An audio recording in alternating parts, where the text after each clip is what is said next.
అందరికి కూడా ఇవ్వాలనే యేసయ్య ఈ లోకానికి మొదటి మనిషి ద్వారా పాపం వస్తే కడపట ఆదాము ద్వారా మనిషి ద్వారా అంట మహిమ వచ్చిందంట. దేవునికి స్తోత్రం. హల్లెలూయా హల్లెలూయా. గమనించండి 23వ కీర్తన ఏం చెప్తుందంటే, ఎవరైతే యెహోవా అంటే ఏంటంటే దేవుడు మనకు తోడని. యెహోవా అంటే చెప్పండి, దేవుడు మనకు తోడని అర్థం. ఈ లోకంలో ఎప్పుడైనా ఎక్కడైనా ఏ క్షణమైనా ఏ పరిస్థితిలోనైనా మనకు తోడుండేది ఎవరు? దేవుడే. దేవుడే. ఒకప్పుడు నేను వ్యాపారం చేసేవాడిని. భయంకరమైన డబ్బులు పెట్టుకొని వ్యాపారానికి వెళ్తుంటే ఆ ట్రైన్లో తప్పిపోయి వేరే ట్రైన్ ఎక్కితే ఆ లోపల కూర్చోలేదు, కానీ బయట కడ్డీలు పట్టుకుంటే అప్పుడు నాకు ఏ తోడు లేడు. ఈ ఖమ్మంలోనే ట్రైన్ ఎక్కాను. ఈ ఖమ్మం ద్వారకల్లో ఎక్కాను, ఖమ్మంలో దిగాల్సి. ఇట్లా వెళ్ళి ఇట్లా వచ్చినప్పుడు గౌతమ్ ఎక్స్ప్రెస్ కి 2 కడ్డీలు బయట పట్టుకున్నాను. అప్పుడు నాకు డబ్బు తోడు రాలా, నా పని చేయలే. భార్య బిడ్డలన్నీ ఈ లోపల ఎవరు పని చేయలా.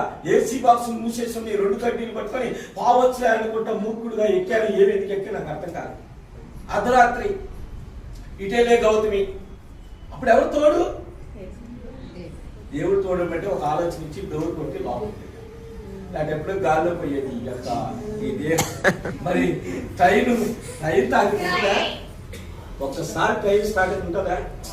అందుకోసమే యెహోవా అంటే దేవుడు మనకు తోడని.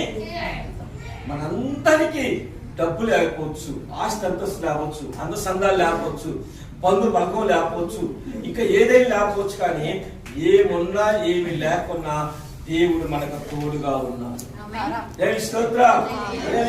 మీకు ఎప్పుడు దేవుడు మీ అత్యవసరమైన పరిస్థితిలో మీకు ప్రార్థన చేసినప్పుడు మీకు తోడు రాలేదా? నేను అనేది అంటాను, యెహోవా నా కాపరి. ఎవరైతే దేవుడు తనకు తోడుగా ఉండే దేవుణ్ణి కాపరిగా చేసుకుంటారంటే, మనం నడిపించేవాడిగా చేసుకుంటారు, వాళ్ళకి ఏమీ కొదువు ఉండదు. దేవునికి మహిమ కలుగుగా. ఏమీ కొదువు ఉండదు. ఎప్పుడైనా సరే, ఏ క్షణంలో అయినా సరే ఏదో విధంగా సహాయం దేవుడు చేస్తానే. దేవుడికి మహిమ కలుగాక. అంతే కదా అంటాడు కదా, గాఢాంధకారపు లోయలో నేను సంచరించను అంటే అతి భయంకర. ఒక్కసారి అన్ని కూడా మూసిపోతాయి, అన్ని ద్వారాలు మూసిపోతాయి. అంధకారం అంటే ఏంటి? అయోమయ స్థితి, ఏం కనపడదు. అంటే ఒకసారి మనకి జీవితం అన్నట్టు కూడా వస్తాయి. ఏమి లేనంటే ఎవరు పలకరించినట్టే. కానీ అప్పుడట ఆయన చుట్టుకర్ర, ఆయన దండం అంటే సిలువ, ఆయన చేసిన యాగాన్ని ఒకసారి మనం గుర్తు చేసుకుంటే ఆయన మనకు ఉన్నాడని ధైర్యం వస్తుంట. ఏ అపాయం రాదంట. దేవుని స్తోత్రం. హల్లెలూయా. ఎలాంటి గలిబిలి గందరగోళం